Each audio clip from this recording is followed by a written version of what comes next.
দীঘিনালা উপজেলার মেরুম ও বড় মেরুম এলাকার মাদক কারবারিদের নামের তালিকা। কবির হোসেন ইয়াবা এবং গাঁজা ব্যবসার মূল হোতা। কবির হোসেনের বাপের নাম হলো রুহুল আমিন। কবির হোসেনের একটা পরিচয় হলো আমাদের বিএনপির সভাপতি শফিক আক্তারের শালক নাকি শফিক আক্তারের শালা। তাহলে শফিক আক্তার এর সাথে জড়িত কিনা সেটাও আমাদেরকে ভেবে লিখতে হবে।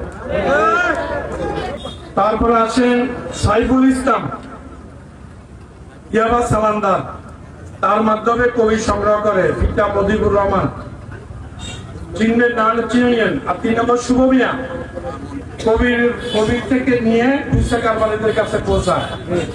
পিতা নুরুল হক ভূঁইয়া জনি, ফার্মেসি জনির ছেলে। ফার্মেসি জনি বিএনপি থেকে 2 বার বহিষ্কার হয়েছিল।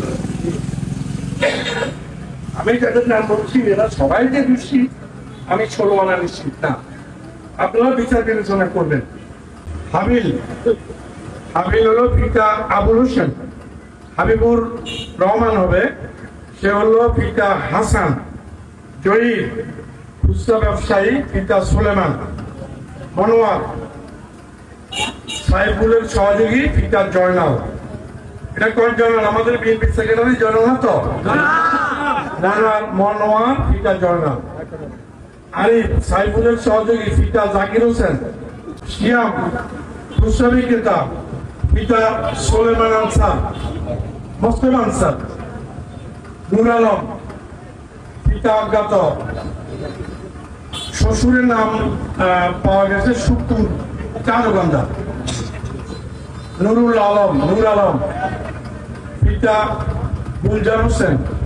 হাবিবুর ইয়াবা ব্যবসায়ী, পিতা হাশেম কাজী। মহিউদ্দিন পিতা সেকান্দর কসাই। এদের অত্যাচারে এলাকাবাসী, এটা আমাদের নোট, আমাদের বিভিন্ন জায়গা থেকে সংগ্রহ করা রিপোর্ট। এদের অত্যাচারে এলাকাবাসী অতিষ্ঠ। কবির অনেকের নামে একাধিক মাদক মামলা আছে। ইত্যাদির মধ্যে মেরুম এলাকায় মাদকের রমরমা কারবার ও চুরি এবং দিন দুপুরে ব্যবসায়ীদের প্রতিরোধ করে অনেককে চিন্তায় ঘটনা ঘটেছে, যা মাদকের টাকা জোগানোর একমাত্র পথ হলো এই চুরি এবং প্রতিরোধ করে গাড়ি থেকে টাকা নেওয়া বা চিন্তায়, যা পুলিশ প্রশাসন অবগত আছে, কিন্তু তারা কোনো প্রকার আইনি পদক্ষেপ গ্রহণ করছে না। মাদক ব্যবসায়ীগণ যখন যে দল ক্ষমতায় থাকে তখন তাদের স্বচ্ছ চাল থাকতে পছন্দ করে, অর্থাৎ তারা থাকে। মাদক ব্যবসায়ীরা সবসময় সরকারি দল করে।